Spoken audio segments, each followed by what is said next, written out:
सुप्रभात प्यारे विद्यार्थियों, कैसे हो सभी। आशा करती हूँ कि सभी अपने घर पर अच्छे होंगे। सबके पीरियोडिक अच्छे गए, गुड। तो आज हम अपने हिंदी लिटरेचर का नेक्स्ट चैप्टर करते हैं। वही चैप्टर स्टार्ट करने से पहले मैं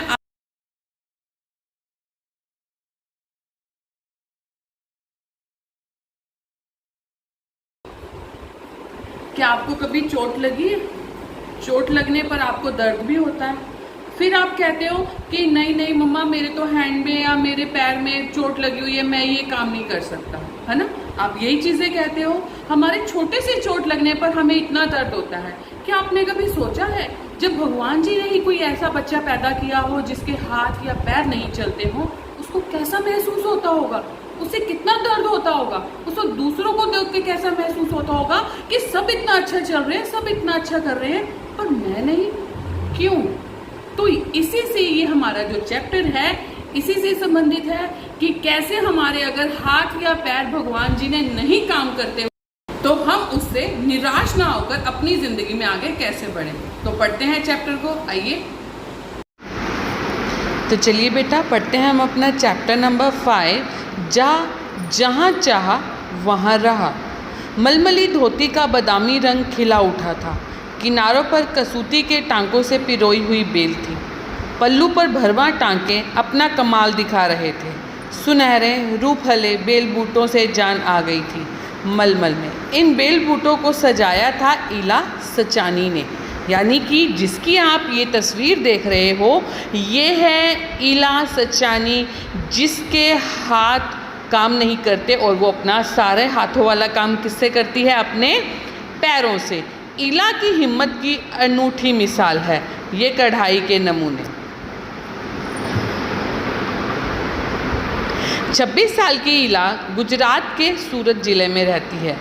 उनकी बचपन अमरेली ज़िले के राजकोट गांव में अपने नाना के यहाँ बीता। सांझ होते ही मोहल्ले के बच्चों घरों से बाहर आ जाते। कुछ मिट्टी में आड़ी तिरछी लकीरें खींचते, कुछ कनेर के पत्तों से पिटपिटी बजाते और कुछ गीटे खेलते। कुछ इधर उधर से टूटे फूटे घड़ों के ठीकरे बटोरकर पिट्ठू खेलते। जब इन खेलों से मन भर जाता तो पेड़ की डालियों पर झूला झूलकर ऊंची ऊंची पींगे लेते और ऊंचे ऊंचे स्वर में एक साथ गाते, कच्चे नीम की निमोरी सावन जल्दी आयो रे। इला गाने में तो उनका साथ देती, पर उनके साथ न पींगे ले पाती। रस्सी पकड़ने को हाथ बढ़ाती, मगर हाथ न उठते।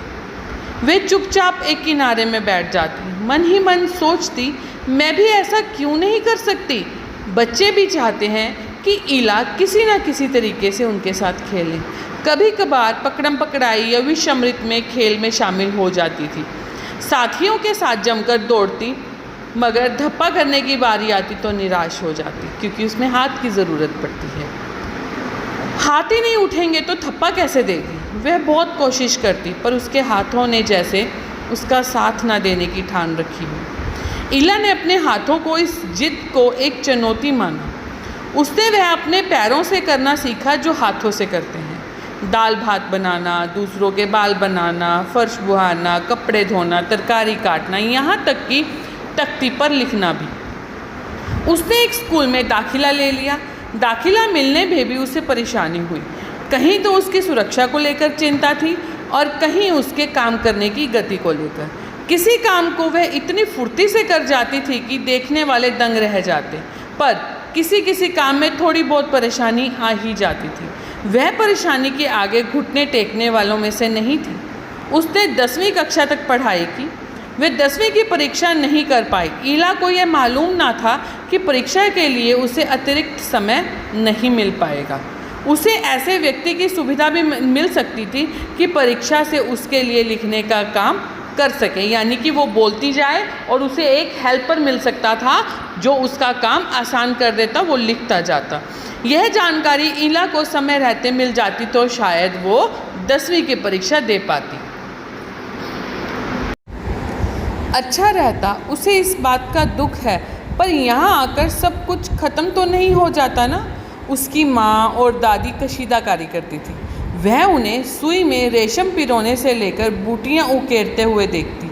ना जाने कब उसने कशीदाकारी सीखने की ठान ली। यहाँ भी उसने अपने पैर के अंगूठे का सहारा लिया।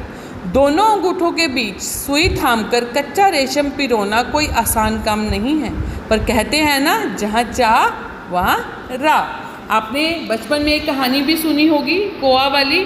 जब कौआ को प्यास लगती है तो वो क्या करता है, उस कांच के बर्तन में कंकर, आसपास पड़े कंकर डालने शुरू कर देता है, और जैसे ही कंकर नीचे जाते हैं वो पानी ऊपर आ जाता है। वो अपनी प्यास बुझाता है, उस पानी को पीता है और उड़ जाता है। यानी कि उसने मेहनत की, उसकी चाह थी उस चीज़ को पाने की, इसलिए जहाँ चाह वहाँ राह। जहाँ पर हम इच्छा रखते हैं वहाँ पर हमें कोई ना कोई रास्ता ज़रूर मिलता है।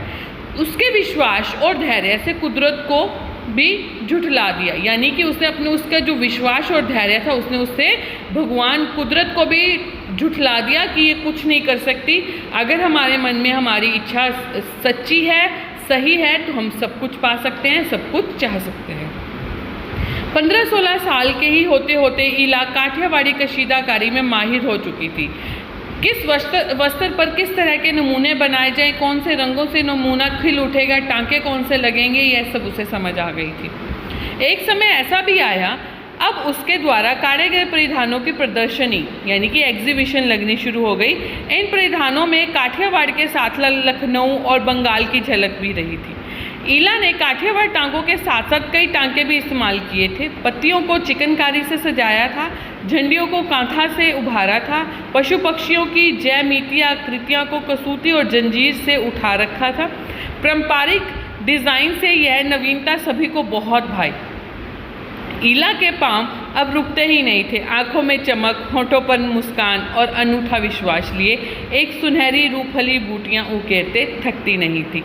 तो ये था हमारा चैप्टर, जो कि है ईला नाम की एक लड़की के ऊपर, जो बहुत ही कम उम्र की है, जो बचपन से ही ऐसी है, जिसके हाथ नहीं चलते, पर उसने अपने मन की इच्छा को कभी ख़त्म नहीं होने दिया।